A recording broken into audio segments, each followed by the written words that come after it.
Council work session for Tuesday, August the 19th, 2025. Need to amend our agenda.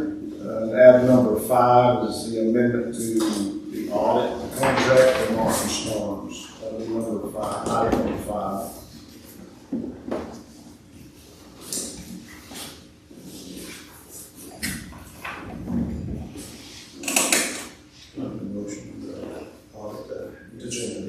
Need a motion to amend that. Motion to, go ahead, King.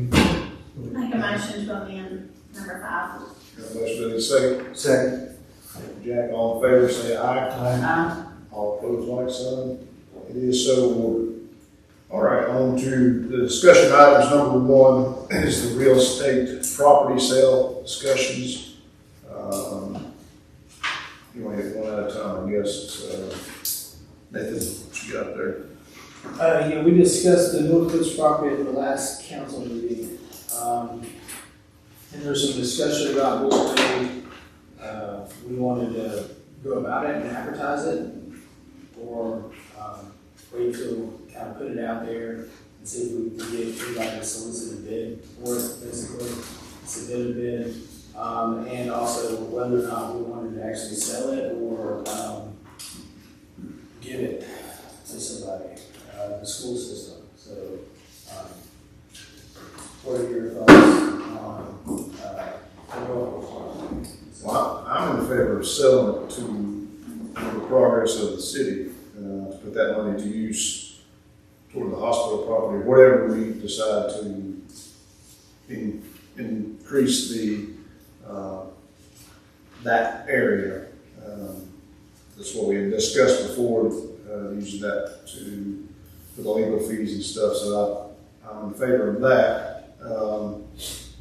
As far as the way we sell it, I think there's 2 different ways that we could go about it, correct? And that's sealed bids, open it up, and whether they get, whatever the highest bid gets it. That's one. With a reserve on it. With a reserve. And then the other one would be like a 10-day, Upset bid. yeah, upset bid type. I think we probably, Are both legal? Yeah, both of them are laid out in the general statutes, just. Do we not need to make a motion as to whether or not we don't need to vote on whether we want to sell it first before we decide? We would do that in September. Oh, okay. We would wait until the next council meeting to do that. Yeah. Today's just to discuss how we would like to go about it. That way we can kind of lay some groundwork for it to come before you in September. Which way would you recommend? I mean, the 2 ways that we've discussed selling it, which way would you feel that it would be? I really don't have a recommendation on that, to be honest with you, because as Monroe said, I've never done it the sealed bid way. He's never done it that way either. It's just, that's a way to do it without putting it out there and see if anybody wants to buy it. We could do that and see if we can kind of put some feelers out there and see if anybody wants to buy it. They can officially submit an offer to the town and we'll take it to the council. I think there's good ways of both, but I think the sealed bid leaves us to some less openness, I guess, what am I looking for? Transparency. Transparency. Now, the upset bid, everybody needs to see the process. I would be in favor of that for that reason. It's a longer process, I'm sure, because at the end, it's just not sold. But remember the houses we sold, it took forever, especially on Center Street, because we had upset bid and we had to re-advertise it, and then we had another upset bid and we had to re-advertise it, so. I think it could be either way. It could be lightning fast or it could be prolonged out. Somebody could say, yeah, I'll buy it, and we'll submit an offer to the town, and y'all accept it, and we advertise for upset bids. And I think we'll have to advertise for 10 or 15 days. Yeah. And then if nobody submits an upset bid, then it's over. Yeah. Then you accept that original offer officially, and you sell the property. But yeah, if somebody does submit it, then it just kind of Now, to be clear, you do it under 268, there is no upset bid. Under 268. which one? That's That's sealed bid. sealed Still, bid, there is no upset. There is no upset bid. Yeah, right. But you have to, you advertise it for, say, 30 days. Or whatever. I think it has to be 30 days, I think it's right. So you gotta wait a month, and then you just open up your bids and you pick That's one. that. And that's that. So, I mean, it's kind of pick your poison, I guess, really, you know, which way you want to. There's potential maybe to make more money with the upset, right? You think? Arguably. Arguably. Arguably, yes. Arguably, yes. Yeah. But And it also depends on how desirable the property is. I mean, we will have a sewer easement through the middle of it. Good. Name it Kudzu Forest. Yeah. So, I mean, I can kind of put some feelers out there and see if anybody would be interested in it, and then bring that to you in September.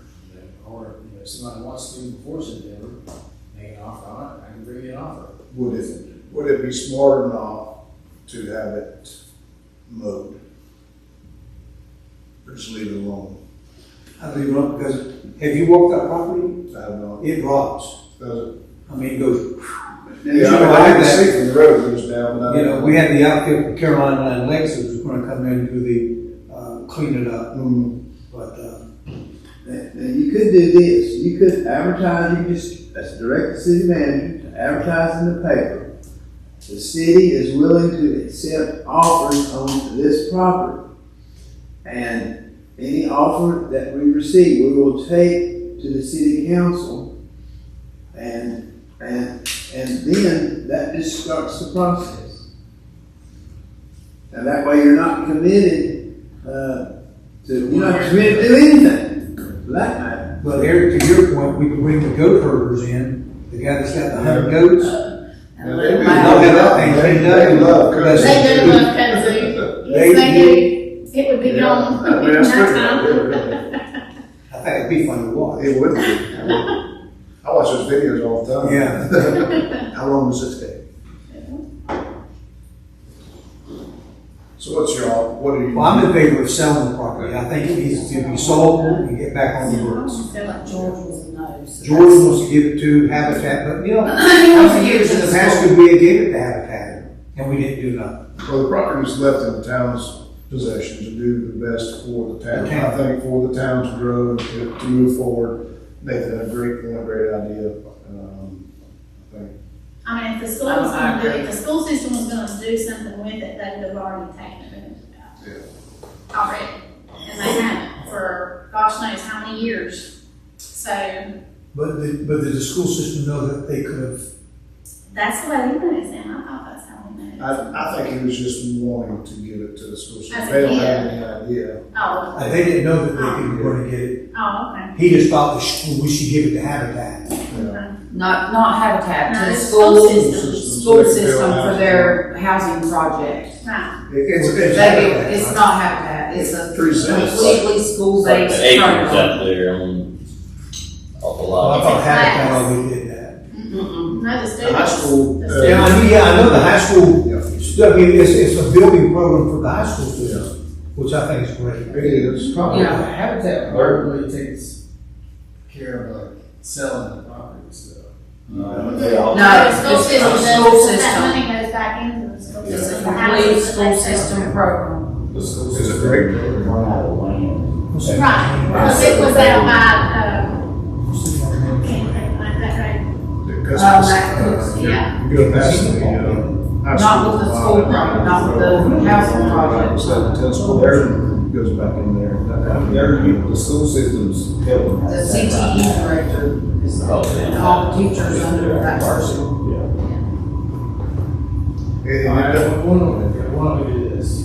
Y'all, if y'all are in favor of selling Norfolk's property, y'all can direct me to advertise it. We'll just see if by the next meeting we have any offers or not, and then we can leave it on the table until October. And if something comes in within the next month and a half, I'll bring it to you. And if not, then You want to advertise it with no reserve? yeah, I'll reserve mine. You're just saying this offer, the town is willing to solicit offers for this. So we don't need to put a reserve on. Just willing to solicit offers, that's it. Now, we can have a reserve in our minds. Right. Right, yeah. Just like the tax value. I mean, it'd be no different if I walked in here today and handed the city town manager a piece of paper. I'm willing to offer you $100,000 for this piece of property. So he's got this offer. So his duty would then be to bring it to you as a board. Are you willing to accept it? He says yes.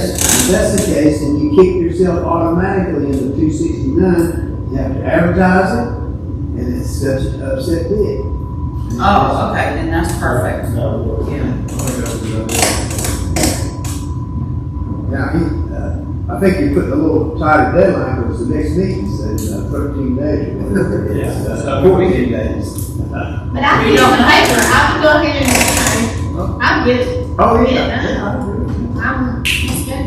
Do we need to put a deadline on it? No, just say, I mean, you can say, and, because we don't need a deadline, because anybody can walk in here at any day and say, I'm willing to give you X dollars for this piece of property. Now, this doesn't mean you can say, well, I'll take it to the board, they'll go to file 13. But at the same time, I mean, that's the way of the world. I do like the idea that it's a twofold positive. Whoever buys it, that's tax money coming Exactly. in. If they develop it, that's more tax. They ignore. So it's a good move. All right. And we can take that and do other things. Right. Absolutely. So I said, there's another positive. Any other discussion on Northwood's property? We're not taking any action at all today.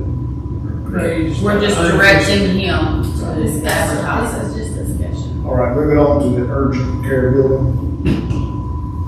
All right, I originally was contacted by the doctor who is providing physician over Valley Nursing here in town. And he also owns and operates an after-hours urgent care in Pineville. He was interested in doing that here. Aaron and I showed him the urgent care building, the property with his realtor. That was 2 or 3 weeks ago. They have not returned any of my emails about purchasing the property, leasing the property. They were more inclined to lease the property, and I communicated that we were going to sell it, but if it was going to provide the community with an after-hours urgent care, which we don't have, council would maybe be willing to lease it on a short term, like a year, with the option to purchase after that. They have not returned any of my emails since then, so I don't know where they sit with that. I have been contacted by another lady who's a representative of, it's called Quick Clinic. They're currently building an urgent care on Highway 16 in Conover, right there near the Wendy's. But they don't want to purchase the building, they don't want to lease it. So I would like some direction on how you want to move forward with that property. I'm not as apt to lease it to the Quick Clinic if they're just going to bring us the same option that Mountain View did, and us put ourselves back in the same situation we were in Mountain View. More kind of back up the punt on selling the urgent care property with the after-hours urgent care, because then that would provide the community with the after-hours option. That would be more of a 6 to 2 a.m., which we don't have, but that communication is dried up. I just wanted to open that property up for discussion because we have talked about selling it as well in the past. And are you dead set on it staying in an urgent care facility, or do you just kind of want to sell it to whomever? Or do you want us to hang on to it until we get it? But we have an urgent care. He didn't leave. He moved down the road. Is it Put open? an acid on Well, the county has entered an agreement with him to spend $80,000 to renovate. Build and rehab, right? So yeah, we'll still have urgent care. Well, as I have talked to you, and I have mentioned it maybe to Eric in a conversation, I like to see the urgent care building. I like to see the police department relocated there.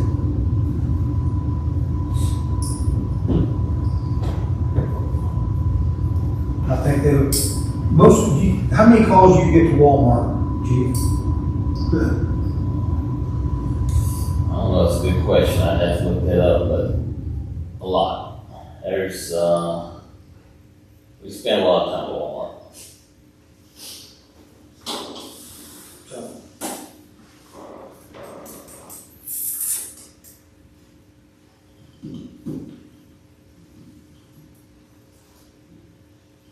I think it would be easier in the future to relocate town hall somewhere, make this building police department, and renovate the urgent care police department. Then we're gonna have to build a brand new evidence room,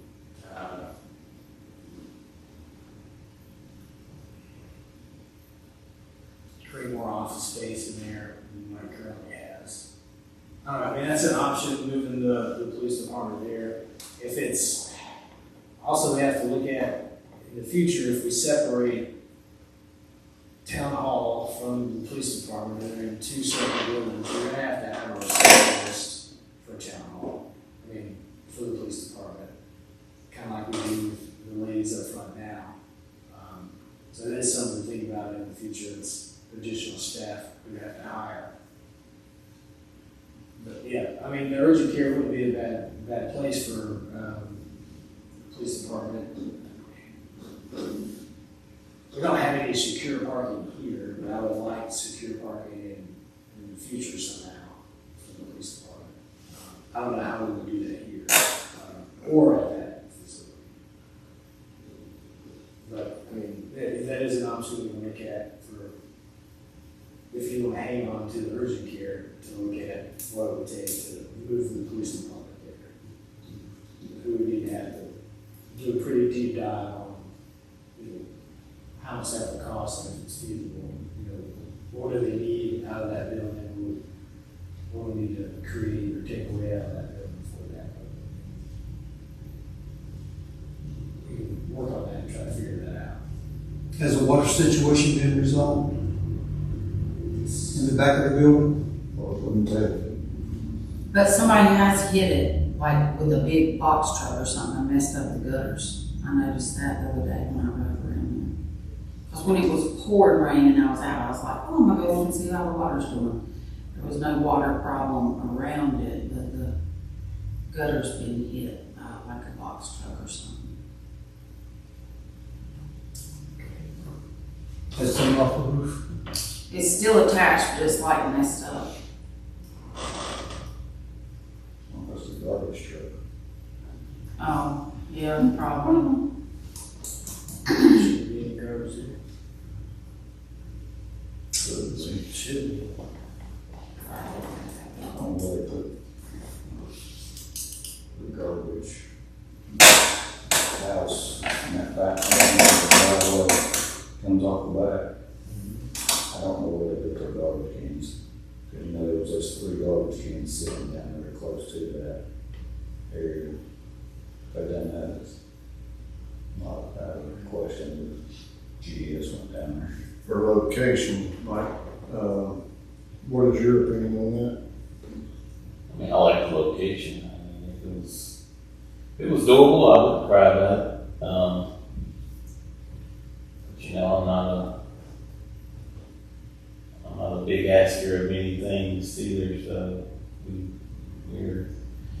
we'll do wherever you put us, but yeah, would it be a better location than here? Yes, it would be. It's kind of central and not having to back out the road and whatnot, but I don't know, one way or another was better, worse. At some point, we will have to expand even here, the evidence room. So, Is this building still used for evidence? no, it's downstairs. It's downstairs now. It used to be. It has to be climate control. What about the gas station that sits in front of the urgent care? You know, that thing's shut down now. And the owners aren't gonna do anything with it because of their tank issue.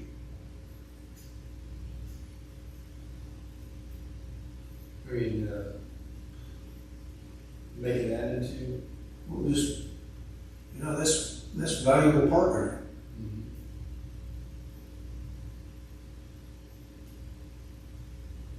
That whole area right there. Are you thinking like, I mean, Incorporate. this is totally like way out there, but, you know. We talked about public works. I was going to say, because you could, but you'd have to rehab, and that's That'd gonna be have to be. expensive to clean up those gas pump issues that they've got. Cause that about shut down that big gas station right there at the corner of 105 extension and 321, because once those gas tanks start to leak, there's an environmental Yeah. fine and all this stuff to get them cleaned up and fixed back. Which is probably why they closed, because they didn't want to invest the money That's what in the pumps, in the tanks. Well, I think if you took under significant restoration of probably either one of them, you're almost talking about going to, perhaps USDA, borrow money. I mean, you're talking about going into debt. Yeah. I think the public work would need some more room, would they not? That's, Than that. yeah. I was just thinking location, because you would have the police department there with the public works in that area centrally located, you know. That was just, And honestly, utilizing a valuable piece of property for what's not going to bring any tax base at all with public works. And if you acquired that property and added it to urgent care and offered a massive lot to somebody to come in and build, then you've got something amazing stuff about this before too. That grass area to the side that goes with that store, is that off limits for some reason? Is there, or can that be? I don't know, probably not. It's probably not. Yes. It's just pretty in here. But, you know, some have to do like an environmental study.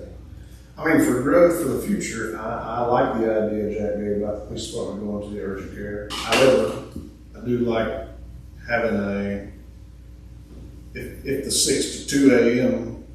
urgent care that would be my optimal choice for that facility.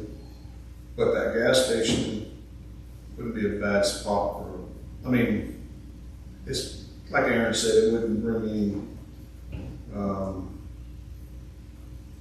income, but the police department there, I don't know if it's big enough as far as the building goes.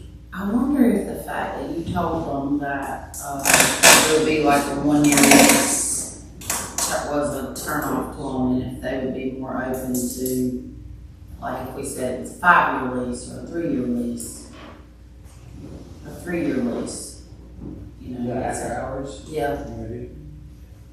We'll reach out to them about that. We'll have to redo the parking lot too. Yeah. If we lease it to somebody, we'll be responsible for paving the parking lot back Right. where we did our work. And I think going forward, any property that we own that we rent out and lease out, it needs to be in tip-top shape. I mean, I don't want to leave ourselves in that situation ever again, because I got highly fumed at that situation, but, anyway. So right now, the only properties that we're renting out are the urgent care building, which is not leased, and the ABC store. Right in the park house. And the Oh, park, and the park house. but we have to rent the park house. because that's in the, That was given, right, that property was given to the house. We can't sell it. We could demolish it at one time if we wanted to, but we can't sell that house or property. We have to- Go into the park. Yeah, if we were to demolish the house, we would just clear those trees there that separate the house from the park and just incorporate it in the park. If that were the case, if we were to demolish it from there. Is there any issues with the house now? I think it's hard to eat, but other than that, I don't think there's any structural problems. There, behind that house, the townhouse, doesn't it run all the way over to the length of the park? Where we had all those piles of mulch? It's funny the way it's shaped, it runs kind of an angle more, because there's a house right beside of where, well, the mulch ain't there anymore. We got- Well, I know, But where the rock dust and all that, the sand and everything is, of the house kind of right beside of it. And it connects, but it's real tight right in there. It's not the width of the house all the way. It's narrow.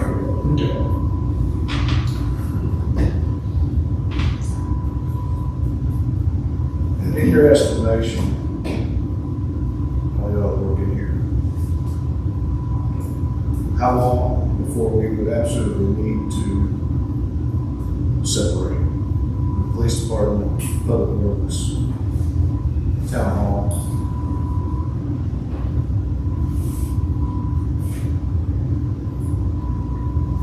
Depends on what kind of services you want to offer in-house. Because we have no office space left. Right. Yeah, for growth personnel wise in the police department, probably soon. We're gonna have to look at expanding the evidence room downstairs soon. Running out of room. Like the chief said, it has to be climate control, so we're gonna have to look at doing that downstairs. How we do that. How long do you have to hold on to evidence? Sometimes forever. Till that case is disposed of. Sometimes they just go on and on and on and on. You can't get rid of it. You have to get disposition to get rid of it. If they don't, if you don't ever get one. If the cases just sit there and sit there and sit there, that don't mean we can get rid of it. It's just there. Well, I guess they hold on to it because in cases that's been overturned years and years and years later, Right. you got that evidence to go back to, so you get it. Or if you have like a cold case. Right. Murder in like 1974, it's never been solved. The court hasn't ordered that evidence to be demolished, it's still an open case. There's no disposition on it. Till the law enforcement agency closes the case and arrests that. In some cases, I don't know as much about cold cases, but just because you close it doesn't mean necessarily the order to be demolished. It could be somebody can come up 30 years later and say, yeah, I did it, or yeah, no, I did it, or whatever. But, all right, well, for the urgent care, we'll just keep that for now, and then I'll keep reaching out to the after hours to discuss potentially a longer lease option. Just kind of see where they are with that. Start looking at discussing with the chief, what it's going to be in the immediate future. What does it look like in town? I mean, that, and honestly, I get y'all's opinion, but honestly, if we were to have to separate, we already own the property, it would be the cheapest way, right? Still have to do some renovation, would allow the department to grow, would allow town hall offices to grow. And then you're looking at a project in the next several years with Public Works, correct? Trying to fund that, so a lot going on.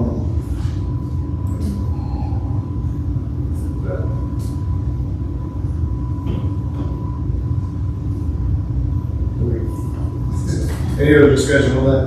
I would just say that I personally would like for us to try to get the after-hours urgent care back in there first. I would agree with that. Because I don't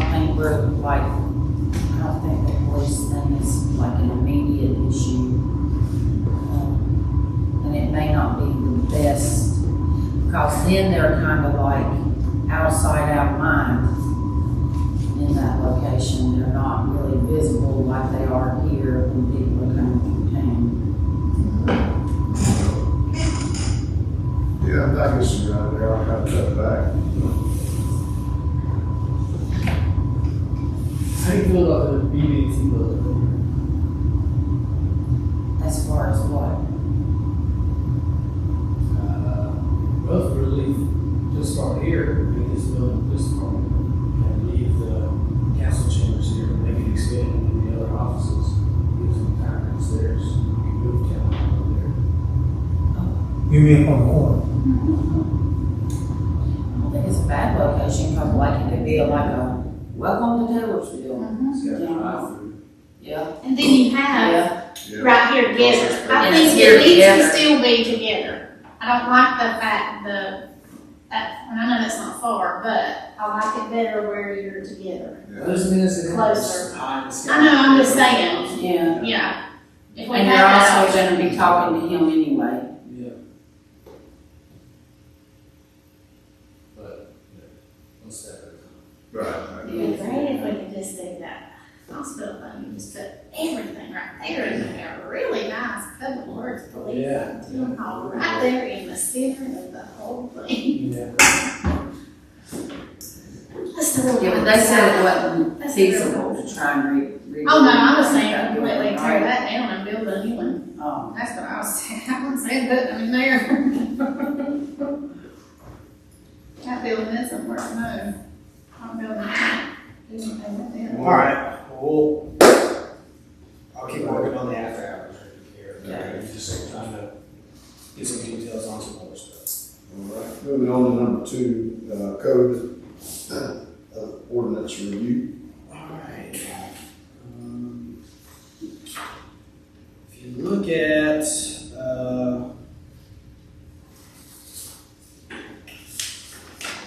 first part of,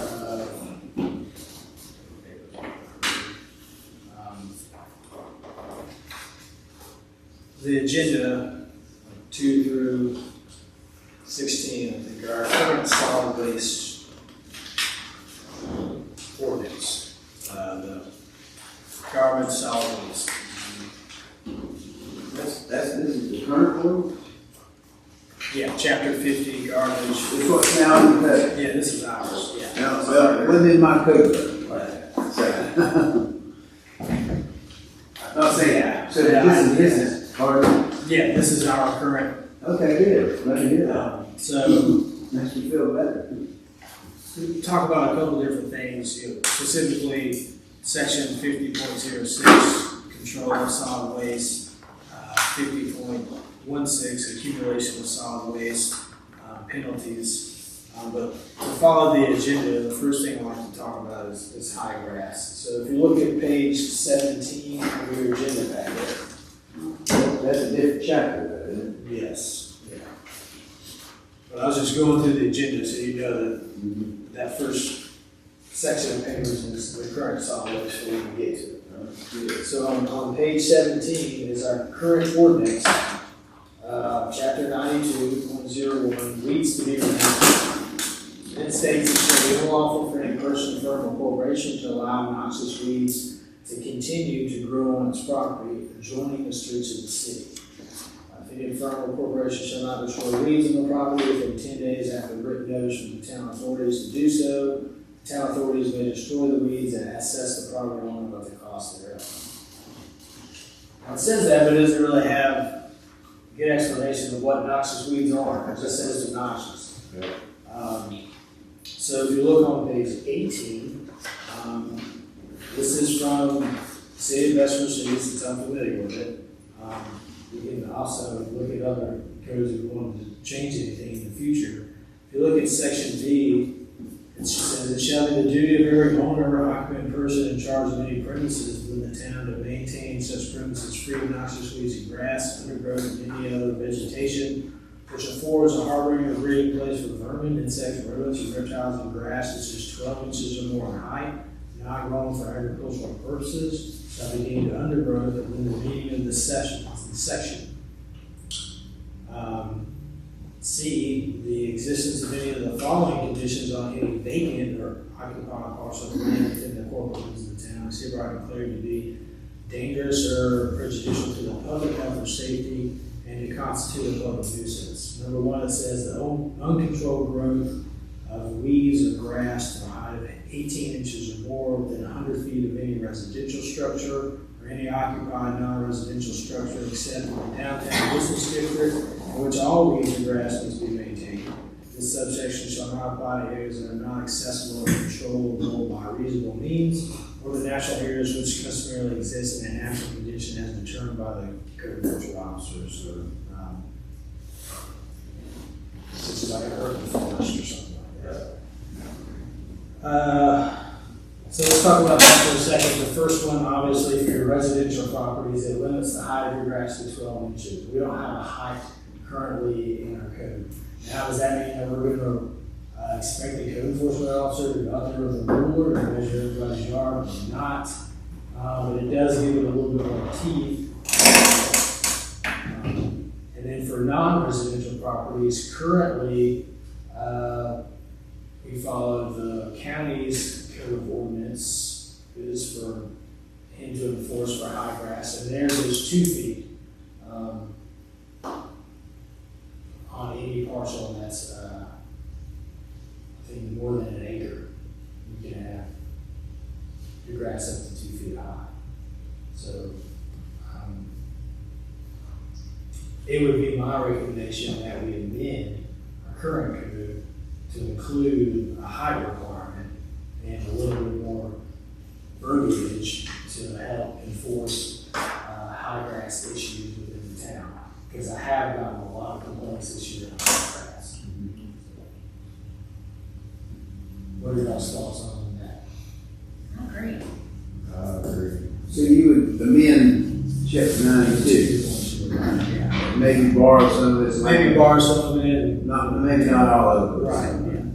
Yeah. We don't have to copy and paste it word for word, but if we want to add some of the state stuff in there about breeding place for vermin and insects, we can do that. But at least, at the very least, add the height requirement. Right. So that way, it gives us a little bit more teeth in there. Because as it says now, we have no standing pretty much because they can What say, is this is not- not Because illegal. that's what they can say. Right. You're not telling me what that is. It's relative to your perspective on what obnoxious is. Right. Right. I agree with that. Now, is that something that you would just I would, write or people? I would work on the road, we would write it, and then we'd have to set a public hearing. Technically, you don't have to have a public hearing to adopt a police power ordinance. However, it apparently has been the custom in this town, and that's not a bad custom, to have a public hearing on a police power type ordinance. There's no requirement in the law to have it. But that's okay. So you're calling this a police power, so you're saying that the police are gonna have to No, go that's out? just a term of art. That's all that is. It's coded as a term of art. It's what they call nuisances, tall grass, jump cars, dilapidated buildings. Those are all police power type ordinances. So you're looking at adding like those, some structure of those 4 paragraphs to this. Yes. And you can look down farther, any accumulation of animal or vegetable matter that is offensive by virtue of odors or vapors, which is inhabited by rats and Yeah, this gets to be more into a nuisance. Yeah, it's a more nuisance. So like the whole house. I think it already says something about open wells in our current, does it say anything in our current statements? Open wells, any accumulation of stagnant water causing or It's affecting in chapter 92. Well, we caused the only stagnant water problem that's in the center of town. The town creates that problem. You are aware of that, right? What's that? It's the water runoff that comes from the center of town and comes down and goes in, right there at the corner of the library and runs in a pipe that's disintegrating, parallel to the driveway that goes to the houses behind the library.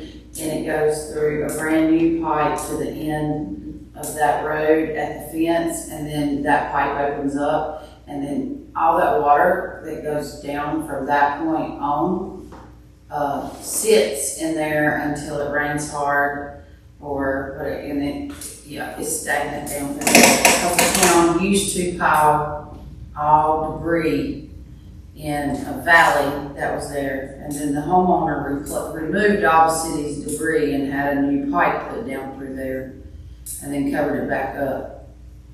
And now all that runoff runs down through there. It's all And then stormwater from up here. stormwater from up here that gets into there, goes down through there, through that pipe, and then it's open until it hits the spring that's in behind what used to be the Arndt House. And that's the water that goes to the park. That's important. Yeah.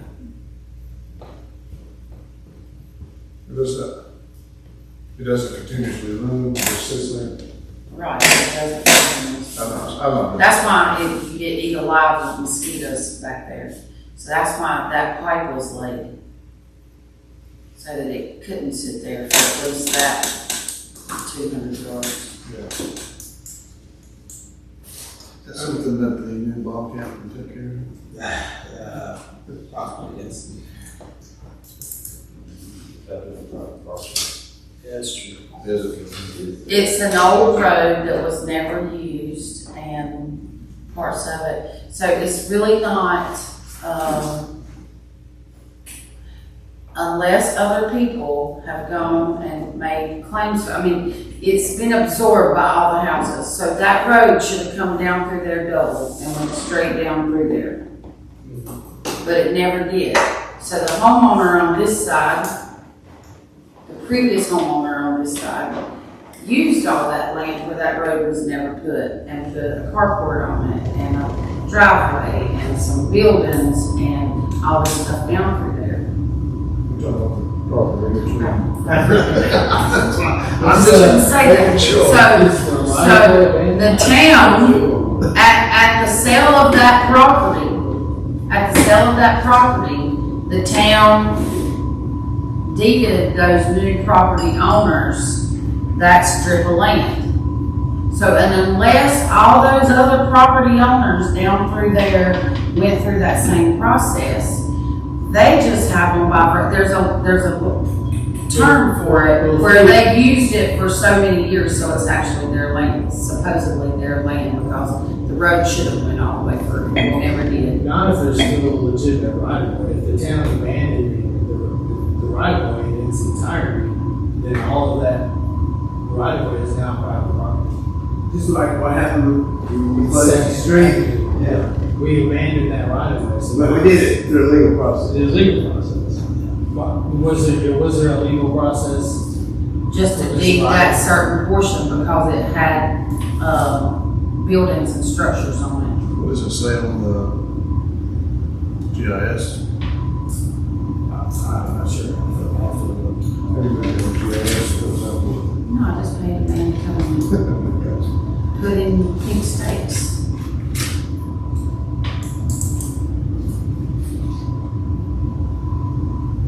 So but the road was supposed to be double running all the way down through there, and it never did. George would have known more. Okay. I'll look for that. As far as the weeds and the high grass, I have your direction to kind of work with the road a little bit on presenting some amended verbiage to you for chapter 92 of our code of ordinances. Yes.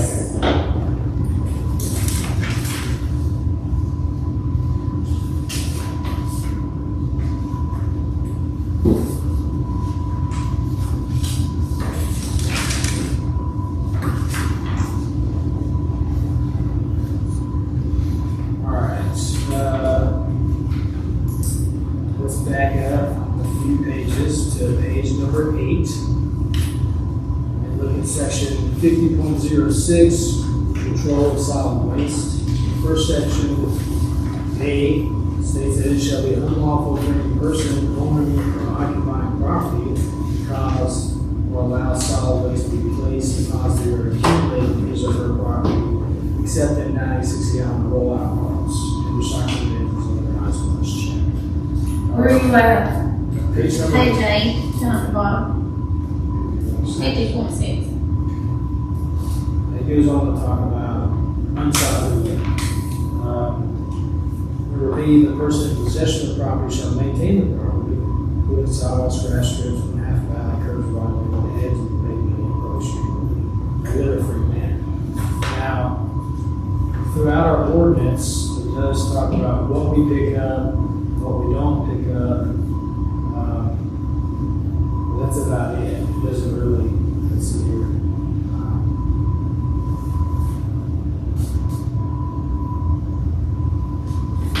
But people don't do that. Nathan, You're talking about that strip of grass between the sidewalk and the road, right? Utility strip. all these changes that we're gonna ask you to come up with, once we vote on them, we've got to communicate this with people in Taylorsville. Yeah, right. We can't go and assess them and they didn't know that we made these changes. Right. Because that's the issue we're running today. There's changes about picking certain stuff up, we won't pick it up no more. But we did a poor job communicating that.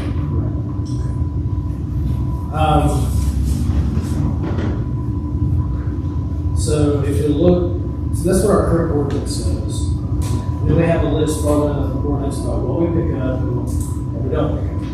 We don't really talk about like what you can accumulate on your property and how we go about assessing that with the notice of violation and abatement if it comes to that.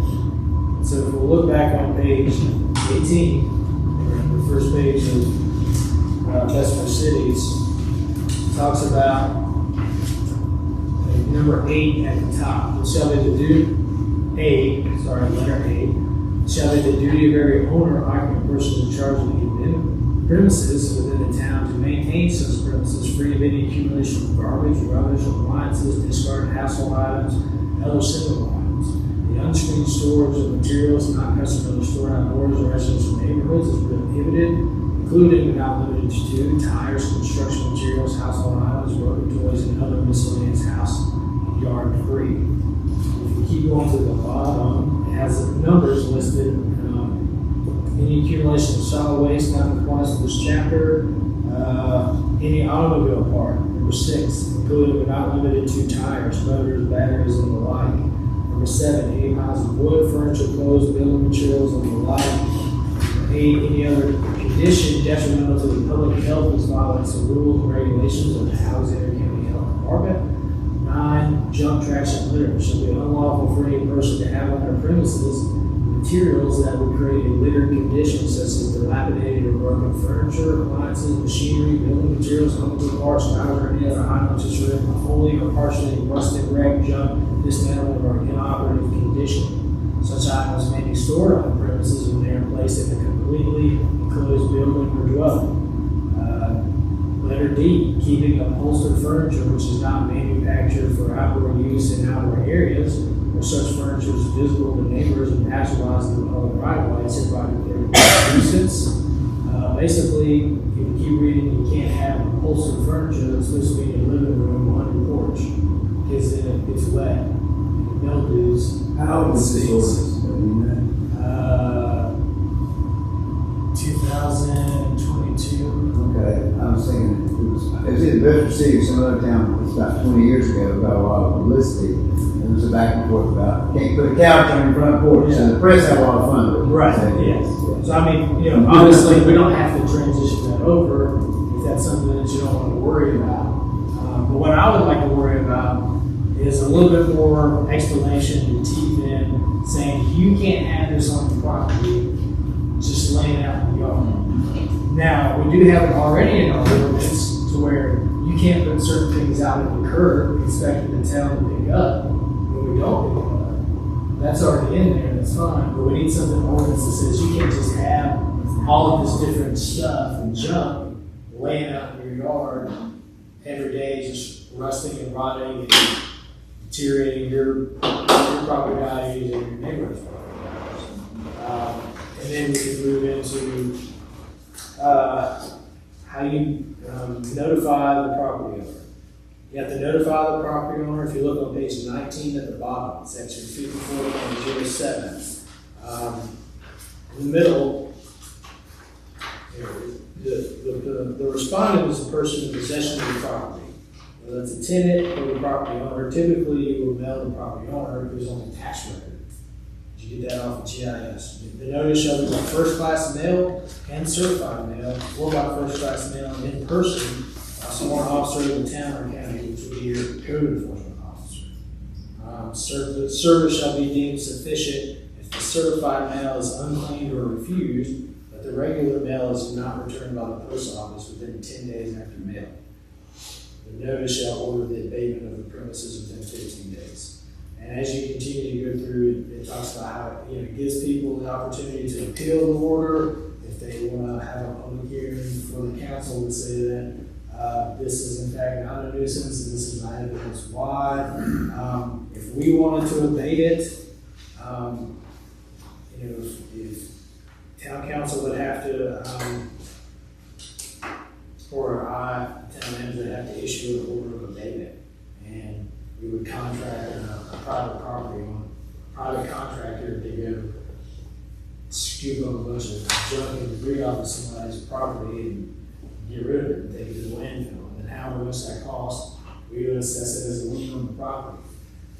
That doesn't mean we're going to do that all the time. We have the ability to do that. The law gives us the ability to do that. It does create a lot of contentious situations. You're hiring somebody to go on somebody else's property with a skid steer or a tractor and scoop a bunch of stuff up out of it and throw it in the back of the truck. What they call self-help. So, but, that's a tactic we can use to help get properties cleaned up. We need to. Property owners can also request that the town abate it, and then we bill them for how much that costs. So I just wanted to present that to you and open that up to you, because we do get a lot of complaints about people throwing stuff in their yard and leaving it there. A lot of our complaints, or we do have a lot of internal complaints from Public Works that people put stuff out at the side of the road that we don't pick up. We're not going to pick up. So, then it stays out there for a while, because we don't have a specific process that we would need to follow, which is to notify people and tell them how long they have to clean that up. If they don't clean it up, what happens next, and so forth and so forth. I'm surprised why Phil gets away with the stuff he does on Loudon. Both, About, yeah. Or behind the building. oh, front, back, side. I'm talking about in town, where he's got that big trailer that he's turning into a spaceship house. That big round, the half round thing. I don't know where his place is. It's on Loudon. Right across from Doc Bill's house. It's his mom and dad's place, but that's where it is now. I don't think we go wrong with adding more verbiage, adding more Yeah. detail to it. It's never, I don't know. So we give you the authority to go ahead and make some adjustments. Present it. I think it's all three of those things. How do you? Oh, yeah. Those BT things. Saying to allow you, there's Okay. four items here. Yeah. Three of them will make recommendations. Okay. Then tell us about the cemetery. Yeah, what's with the cemetery? We'll shut it down. Oh, the rapture shoe.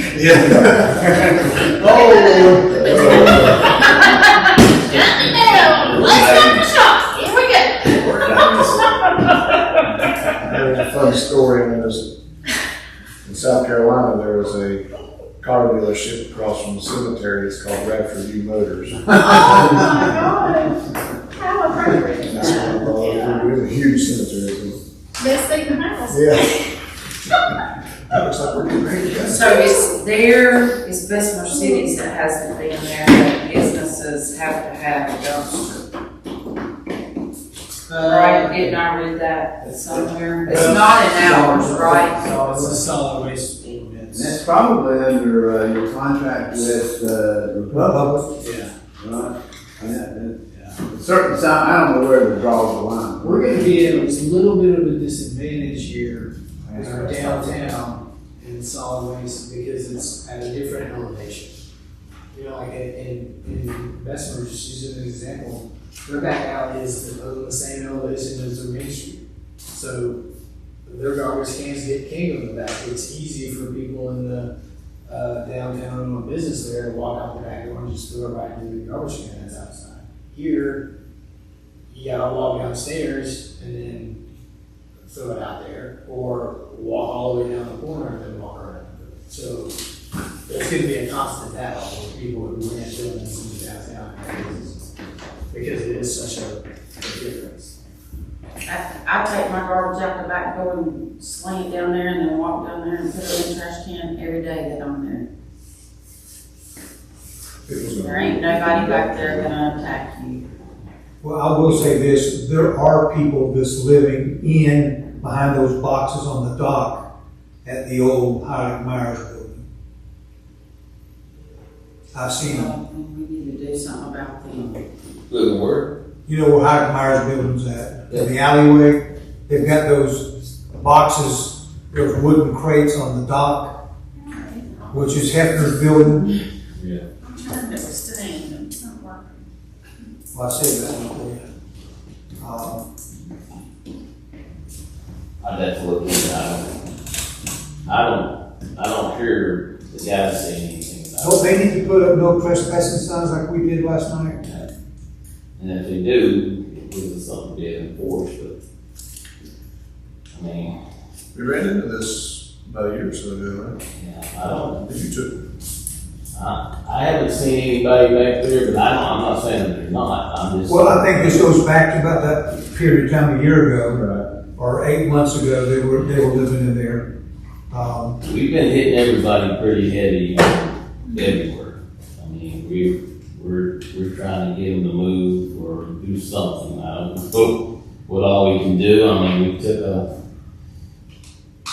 busload of them from the hospital over the weekend. And, of course, everybody was killing us, wasn't they? Over the, it's all right. but it's, I don't know, nobody has the right answer for anything, so, I mean, I don't know what they expect us to do. If you're kicking in a building to get inside of this, breaking in there, and that's just a charge. So, It's pretty cut and dry, really. yeah. No matter what anybody says about it, it's pretty cut and dry. I mean, all the comments about, You're doing I just your wish job. they would have listened to the last meeting and seen the things that we acted on and realized that there's stuff going on rather than reacting to the fact that, Well, they don't read any of the things No. beforehand where someone says, we don't own the building. Yeah. And it's like, if you leave your house abandoned for a little bit that you're gonna rent out and there's no one in it, and then someone comes and kicks the door in, you're gonna say that's okay to do too? Because they're kids? No. Yeah, it's okay, but it's also, it's for the town. So what's with the cemetery? Yeah, it's right there. So we skip junk cars. Well, no, we. But they would like to add on the teeth we wanted to And jump make on. adjustments We and bring it back we to us. told him to put the teeth to it. Okay. So you're willing to, if you adopt these ordinances, then you're willing to stand No, behind we're them? gonna see what he's gonna bring back to us to review. Okay. What you're gonna create.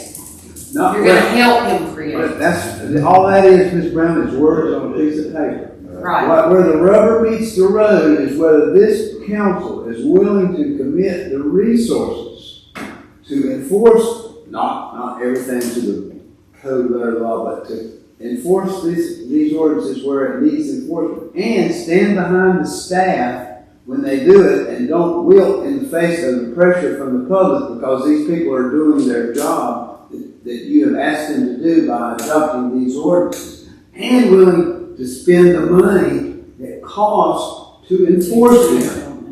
Right, and just so you know, if you charge a civil penalty for a violation and you actually collect that civil penalty, it goes to the school system.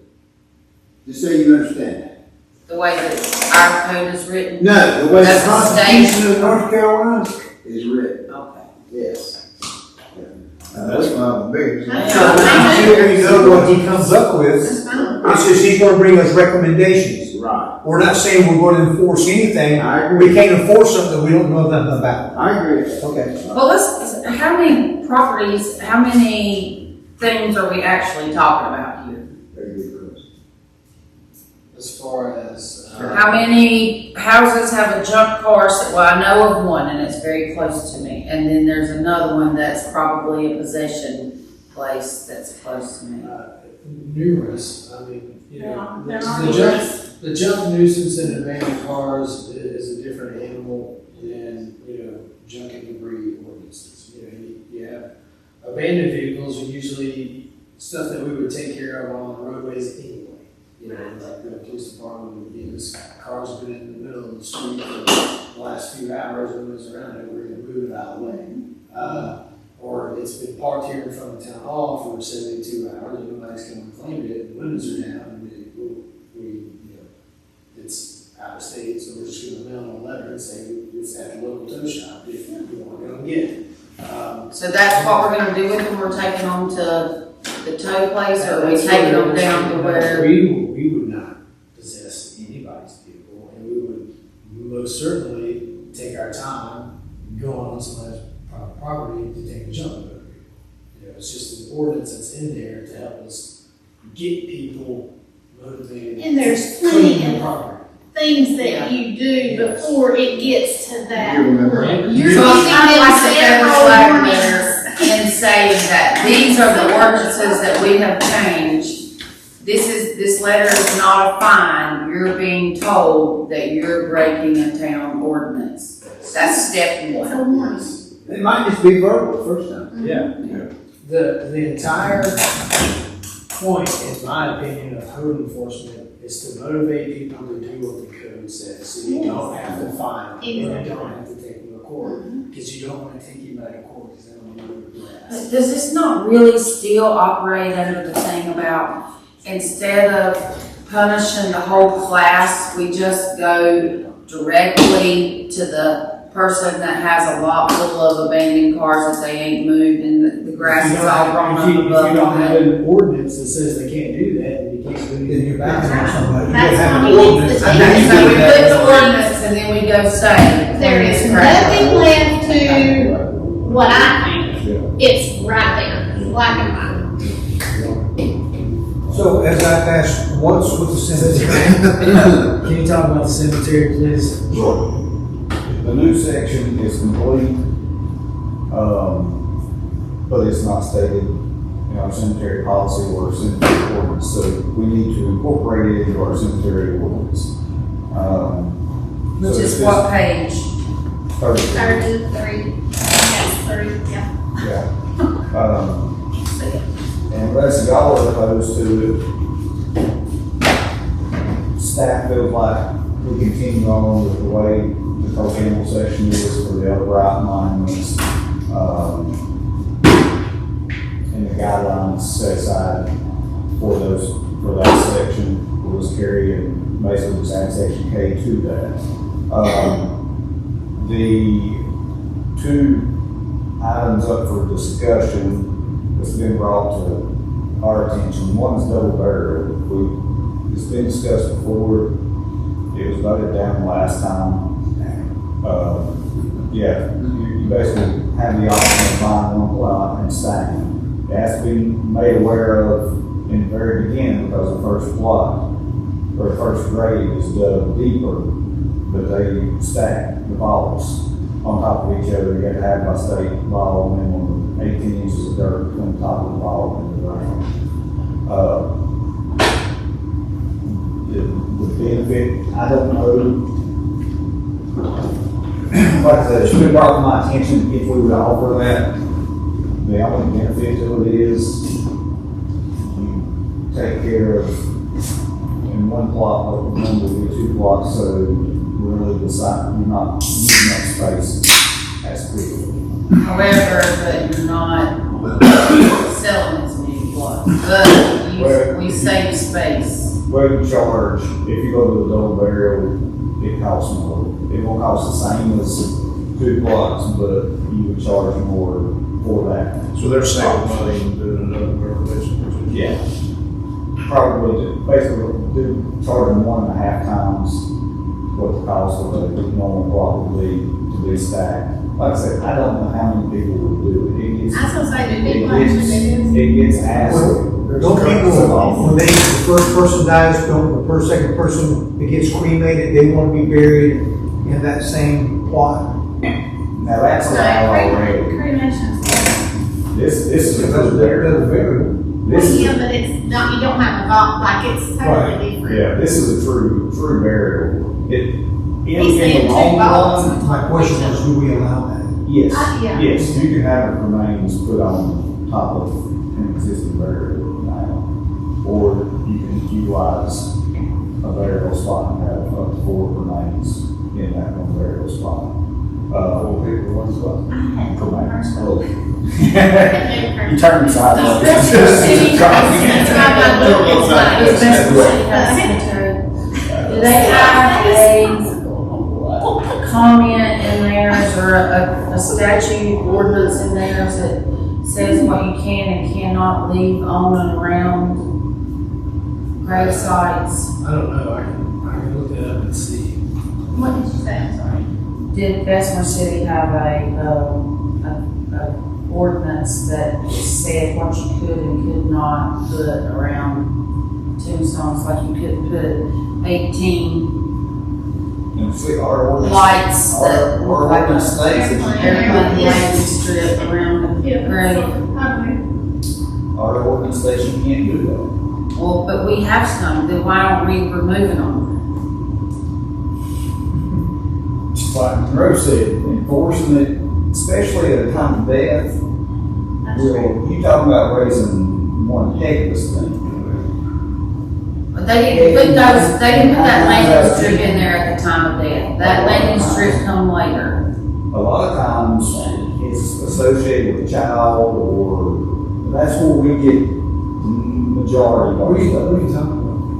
These Just lights, they have they're lights the cemetery. outlining Are they solar light, are they solar lights? Yes. Yes, They'll have statues out beside them. yeah, they had all kinds of. And when you're mowing them and all that mess and them rocks and them little, all this other stuff, I mean, it shouldn't be there. Just like when the DAV puts up the flags, and then we mow and we gotta stop and pick them up because they're all tattered or the fake flowers blowing all over the cemetery. Our ordinance states that all bases must be incorporated in the monument or within the concrete border of the monument. But you want to remove the concrete border, the requirement for concrete. Unless it's got to be based, yeah. Yeah, unless it's for the base. And actually, Zach can contest to that today because we went out and marked one today that it was a flat monument with a concrete border around it. And that concrete border was in 6 pieces where it's cracked over there. It wasn't that thick in spots. It's cracked, wiregrass has got in, it's spread out over the monument. So we went and we actually pulled the concrete sections up, dug out all the wiregrass, put everything back so that, because they're having to bury it. Yeah. And trying to make it as nice as possible for them. But in situations like that, the concrete barrier is, Can you put a stipulation as to the subject? I Of course you think, gotta actually, I think, Now I think you it have is. to, when they Yeah. do it, you do, now there's I think regulations it's for 4 that. inches. I mean, Regulation. the people who do that, Right. they have to do that. Like, there's regulations for them, they have to do that now. Yeah, I want to say it's 4 inches deep. But, I think because some people pour driveways that are smaller thing and then they crack all pieces, but my dad's is like 5 inches thick and it ain't cracked one time and it's been there. And now For they even have years. more regulations on that, like, people who do concrete work, it has to be a certain. But no, it's pretty thick on it. So you're probably right then. This one. 4-inch foundation. I mean, it's kind of like putting stipulations on paint colors and flags and everything else that you're doing in downtown. I mean, to make it look good, to help it look good and stuff, I think there needs some big. But to Monroe's point, how are you going to enforce it? Yeah. Well, like when they come about their sites or whoever's got them, just say it, you know. These are things that. And you don't, if you look in the mover section, it's not near what the old section is. Or, well, the flat section, horseshoe section is the worst section right there. And we get complaints because we mow the grass on them. There's people that do not want to mow the grass at their grading spot. There's people that go out there and mow it every week. And they will take scissors and cut around the stone so that no grass touches that stone. And then there's people that never come back and, Absolutely, yes. And I will be one of the people. No, I mean, the current, They're right there, so I know you I'm not can't. gonna go.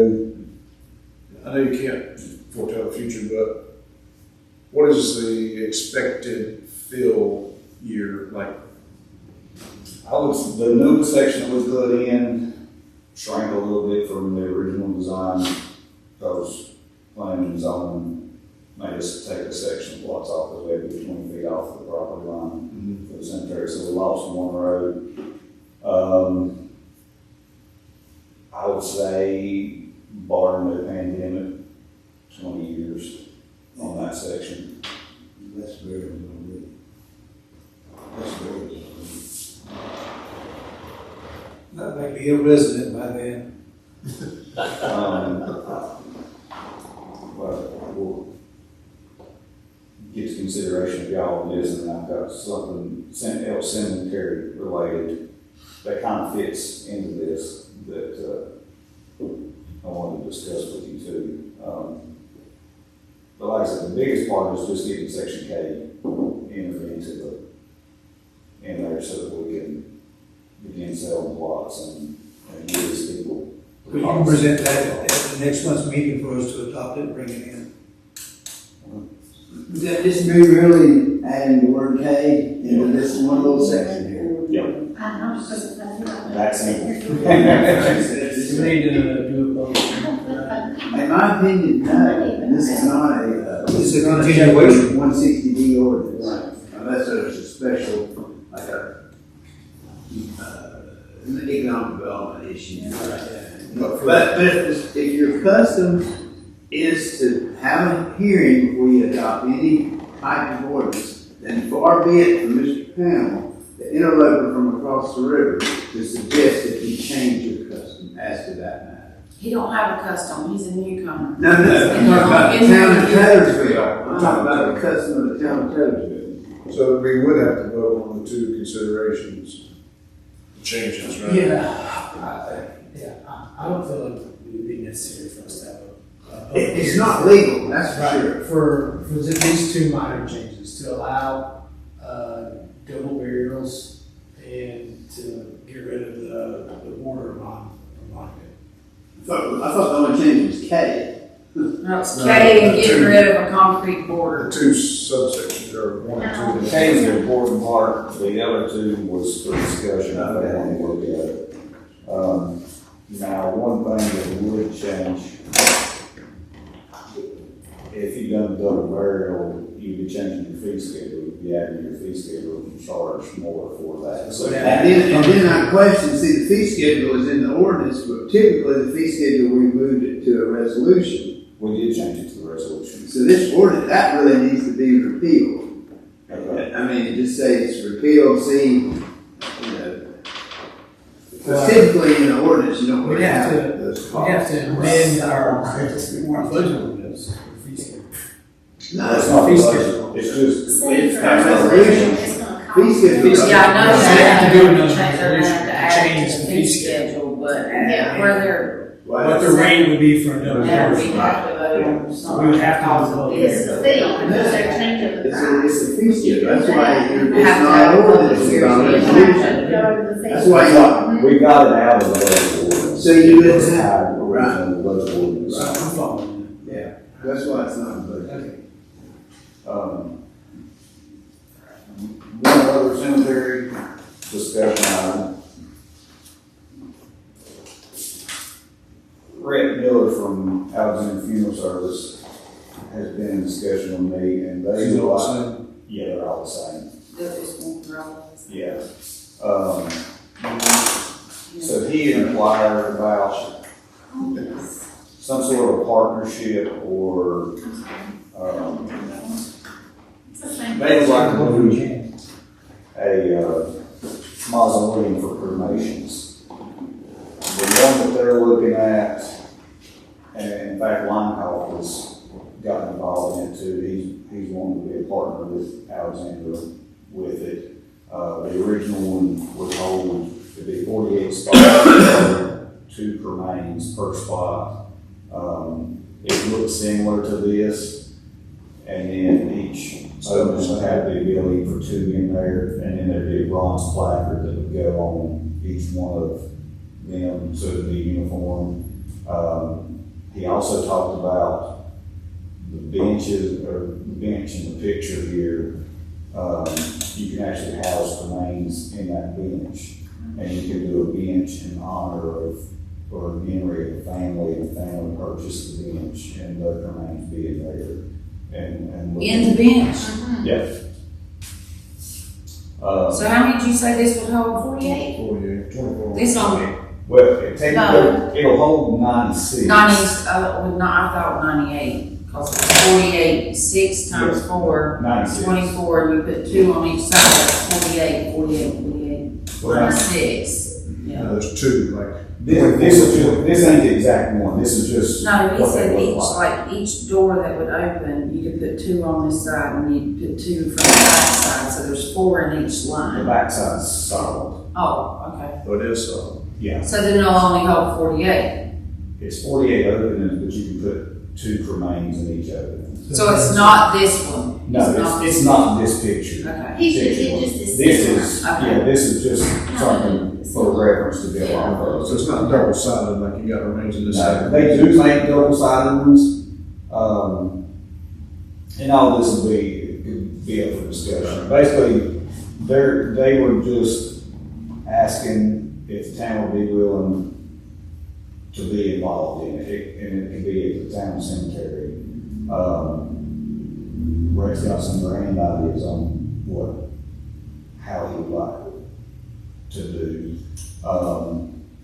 But the discussion of where it would go was original talk. We talked possibly down the creek.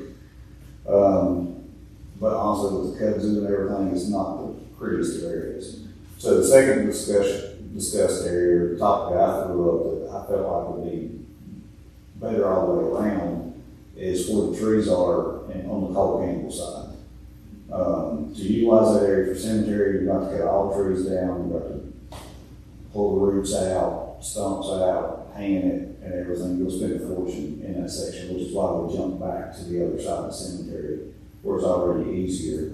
And you have a lot of people that chose that section because they like the trees. We could do something in the center of that area and take out a couple trees and leave the rest of the trees around it. He talked about one spot to start with and doing a walkway around it and a few benches around it. I got online and was looking into designs, and my idea was a little bit more expensive, more grander, but my thought was a solid concrete slab around and then have your ability to build out. And you start at the center section and then it would fan off from the center section and have benches and stuff. I've also seen them where it's like this and then there's a green space in the center of it that had a fountain or flowers or something like that.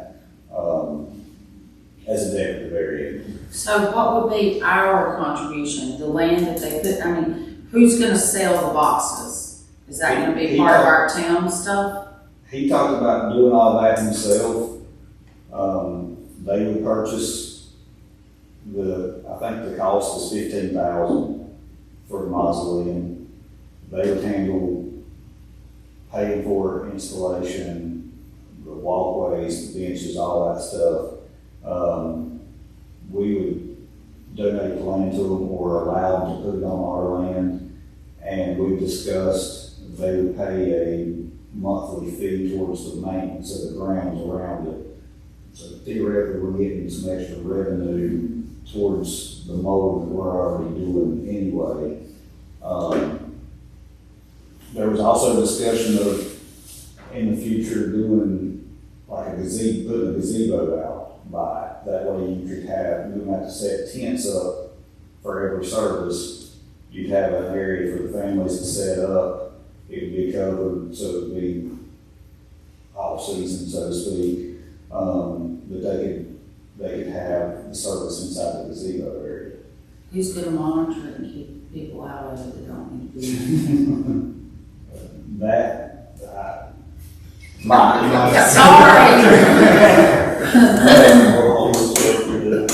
Exactly.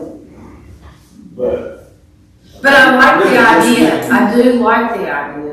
And I also said, you know, if we do this with Alexander, if Adams comes around and they want to do something similar, you know, if what we do for one, we will have to do for another. So whether it be almost like a center ground and Alexander's on this side and Adams on this side, or Chapman's or whoever, we got to be careful with that part of it.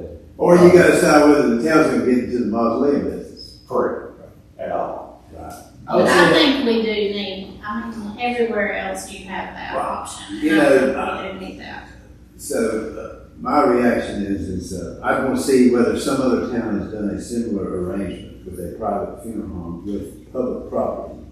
Where's this picture? I think he's trying to help the town. I don't I disagree with honestly think he's thinking that this is something that he can do that will also help the town. Well, he's. He just threw that whole Well, big thing for He's the. got a premium reporting now, he needs a place to.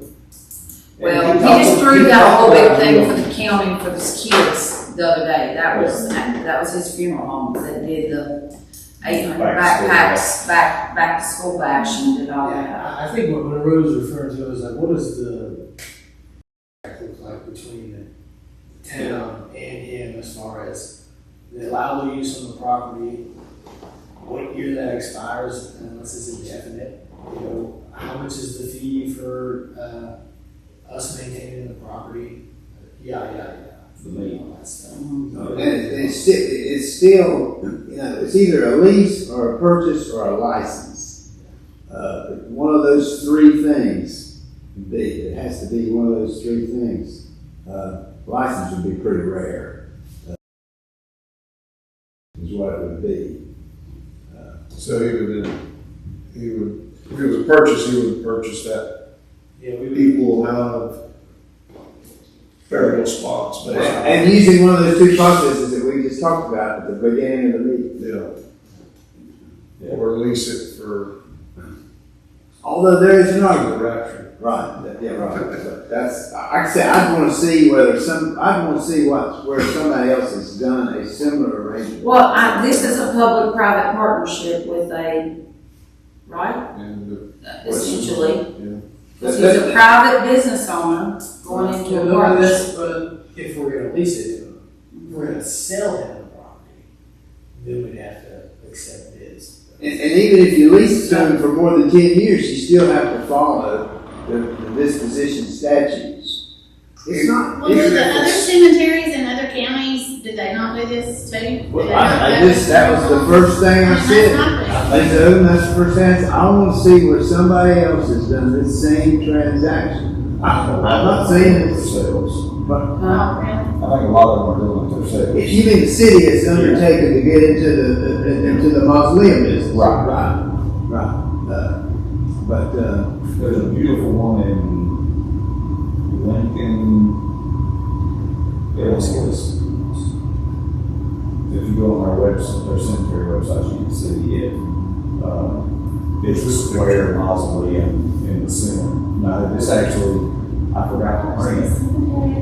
But it's a square that holds 100 some in the center. And then, like I said, it tiered off in 4 sections. There's one in Greensboro somewhere that's copper or brass, and it's in a half circle, and it's like a whole garden is done around it because one of our storage friends' dad was, Is it public or private? I have no idea, it's Catholic. That makes it very It's a private. Catholic mausoleum thing. You know, I wonder if, because I go by the cemetery in Conover, and I'm not their town attorney anymore, I noticed they were doing a lot of improvements on the ground, and my brain went, I wonder if they're putting mausoleum, a receptacle for ashes. It's costing my Well, the money. one on 70 there by the racetrack does have. Yeah, that's private. Oh, it is? Yes, that's Oh, I private. didn't know There's that. Yeah, one- you there's need a- to pay the fee to go in there. It's quite the number. There's a mausoleum in, at, Idaho Gardens, whatever on, what is that road that runs from Statesville to Troutman? That cemetery. 21 coming out of Children Troutman. 21, Okay, on 21, that yeah. cemetery is on the left as you come into Statesville. As you go up to the top of the hill, there's a mausoleum there, and it's a building. It kind of looks like a cathedral or place, like it's got columns on the front of it. And you can have a service. You can have a small version of You can have a service. You can have a service in the middle of it. Like my aunt's funeral was there, and then she was. Yeah.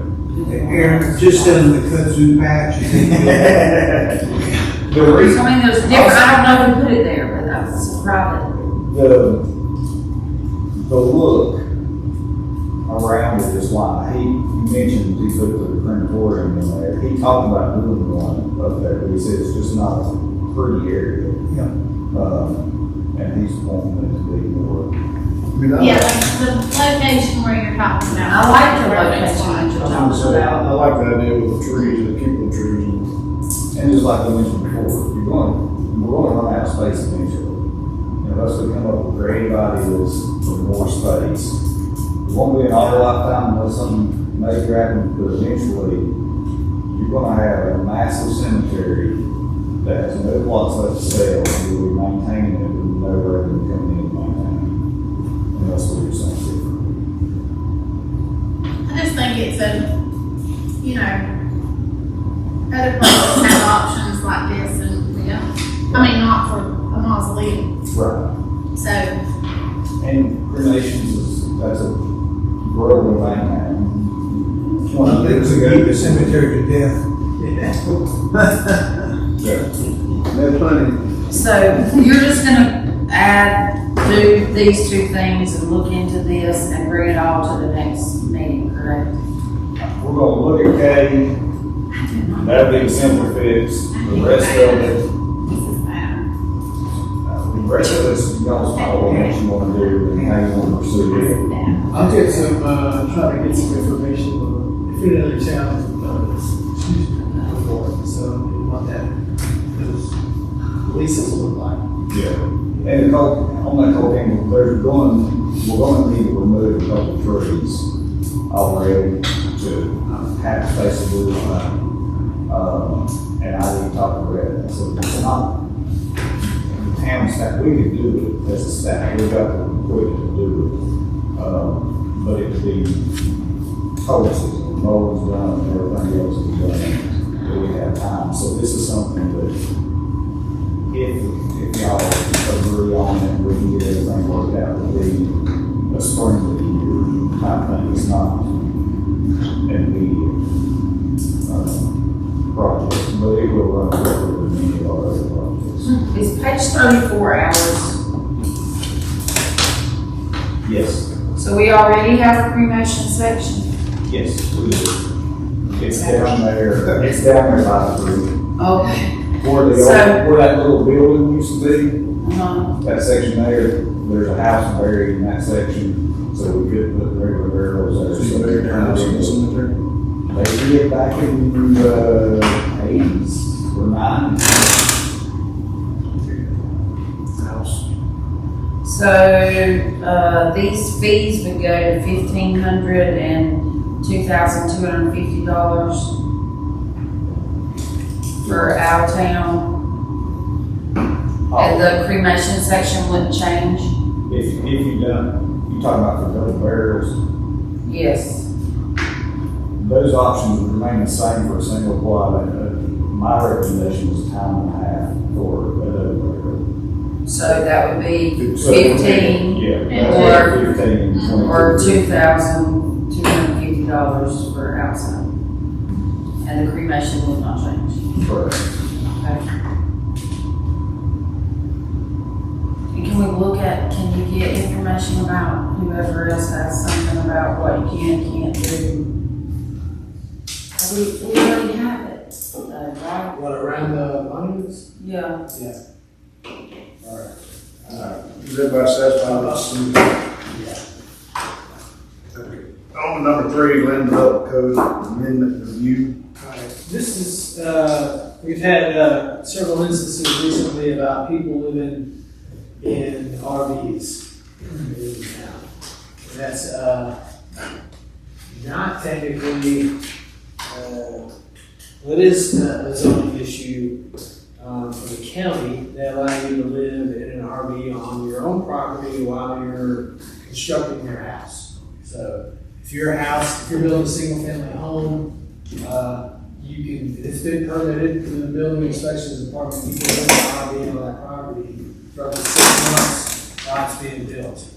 We've had several instances recently where people are just living in RVs around town, permanently. So, this, again, is from Bessemer City and how we enforce that. It wasn't necessarily, it's not code of ordinance, it's more of it's a zoning regulation, because you're then utilizing a temporary residential structure as a permanent residential structure within a residentially zoned district for permanent structures.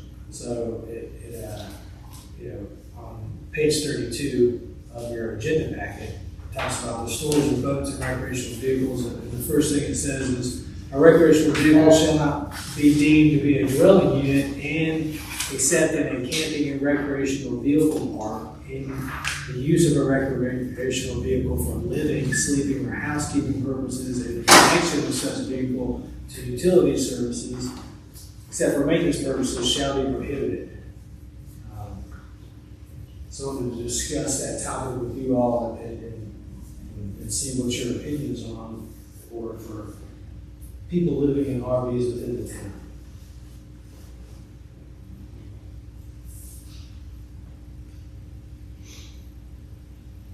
So this is our current. Yeah, we do not have that. We do not. This is from, Is this from Bessemer City? Yeah, I think being a part of our land development codes, we'd have to go through the planning board. Then we'd have to have our own public hearing here for it. Because it does become a challenge, because there's people who choose to live in an RV within a municipality, typically end up hooking up to the utilities, and then you're running into that problem. There's a lot of junk and debris situations that accumulate for that. Then you create zoning ordinances, zoning regulation violations by allowing people to bring RVs and park them on single family lots. And then you've now created 2 permanent structures on the same lot. I